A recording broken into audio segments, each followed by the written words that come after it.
You're just one Roman Empire history final away from a relaxing spring break. But you still have so much to study, so you decide to follow in the footsteps of many students before you and pull an all-nighter. When you stay up all night, you're fighting against your body's natural circadian rhythms. These are the cyclical changes that virtually all living things experience over the course of a 24-hour period, such as sleeping and waking, and they're heavily influenced by light. But for the moment, you're alert and powering through the rule of Julius Caesar. As the sun sets, your eyes send signals about the dwindling light to a part of your brain called suprachiasmatic nucleus. This is basically your circadian rhythm's clock. It alerts your pineal gland to start producing melatonin. That's the hormone that helps prepare your body for sleep, and levels start to rise about 2 hours before your normal bedtime. At the same time, neurons in the hypothalamus and brainstem release a compound called GABA. This slows down activity in your brain and can have a calming effect. You're approaching your normal bedtime. Since the brain needs to cool down before sleep, your core body temperature starts to drop. That map kind of looks like a face. Uh-oh, your attention has started to drift. Throughout the day, your brain has been releasing a waste product called adenosine.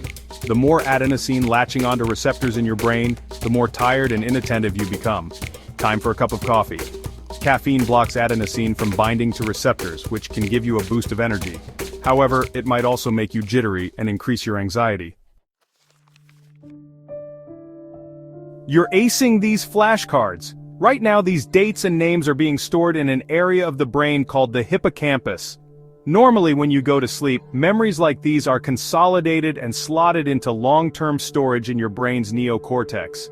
So it's a good thing you only need to remember this information through tomorrow. Microsleeps are unpredictable periods of sleep that last for only a few seconds, and are triggered by sleep deprivation. You stretch in an attempt to stay awake. But at this point, your motor skills have also taken a hit. Studies have found that people who have been awake for 19 hours have similar coordination and reaction times as those who have been drinking. As the sun rises, your pineal gland stops releasing melatonin.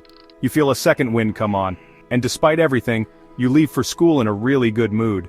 Sleep deprivation can briefly induce euphoria. It's caused a temporary boost in dopamine levels, which can unfortunately also lead to poor choices. The final starts off well, it's all multiple choice. But then you get to the essay portion. It's thought that during sleep, our brains process ideas and draw connections between new memories and old ones. So, your sleepless brain might be able to regurgitate facts, but you're finding it more difficult to find patterns or problem solve. You stare at the blank page, defeated. You head up to your room, anxious and irritable. Your amygdala, the part of the brain involved with processing emotion, is going haywire. Your prefrontal cortex usually keeps your amygdala in check, but it still isn't firing on all cylinders. Your bed has never felt so sweet. After one sleepless night, your body and brain bounce back pretty quickly, which is a good thing since we can't always control how much sleep we get. But going for long periods without a good night's sleep or constantly changing your bedtime can take its toll. Regularly getting less than 7 hours of sleep each night is linked to all sorts of health issues, from diabetes to stroke to chronic pain.